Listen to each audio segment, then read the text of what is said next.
On behalf of the Textiles Ministry, we have been monitoring these developments regularly in West Asia. And on account of this, we have conducted a lot of stakeholder consultations, both on the textile side as well as handicraft. And in response to that, we have a monitoring cell also, which is monitoring these developments and also talking to a lot of stakeholders. Primarily, we're talking to the export promotion councils, the regional cluster associations, a lot of domestic associations. We're also in touch with DG shipping authorities, the Ministry of Petroleum and Natural Gas, including GAIL. And we've also carried out a lot of outreach programs on these resilience and logistics intervention for export facilitation of the Department of Commerce. The EPCs have carried out the independent consultations. For example, the Carpet Export Promotion Council on 6th of April and the Export Promotion Council for Handicraft on the 20th of April, where they discussed a lot of issues with their stakeholders, including shipping disruptions, alternative routing, logistics planning, and cost optimization. The advisories that the DG Shipping is issuing, we are circulating them also to our stakeholders, and also, discussing with them to look at alternate ports such as Jeddah, for example, to supply to the Middle East. So these developments are coming as and when the situation is evolving. On ensuring fuel and natural gas to the industry, we've been in touch with the petroleum and natural gas. We've been in touch with some of our stakeholders. And what we believe is that they have placed us under the priority list 3 and 4, with supplies being maintained at 80% of the past 6 months average consumption. We're also looking at, in case there's any particular shortfall, the monitoring cell would also be looking at interfacing with GAIL to look at for them to purchase gas in the spot market. On the customs duty side, there's been a lot of discussions in terms of reduction on customs duty on a lot of inputs and intermediates for the textile sector.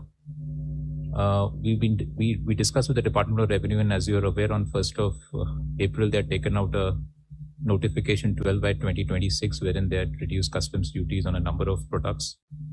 Around 29 inputs of the MMF sector pertaining to textiles were part of it.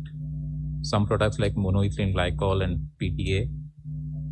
Apart from that, we're also further taken up some other inputs that are not part of this notification, which includes caprolactam and nylon chips.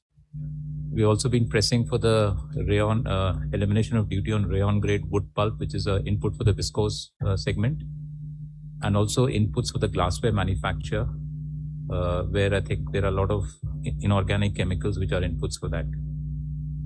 We've also slightly related issues about the anti-dumping duty on certain inputs.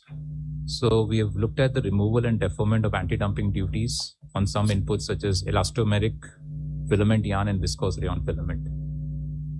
Many of our offices, for example, the Office of the Textiles Commissioner in Mumbai has been in touch with a number of state governments and the cluster associations.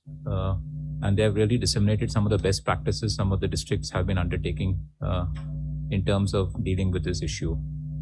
Some of these are the district level committees which have been formed under the chairmanship of the district collectors for reviewing their LPG distribution.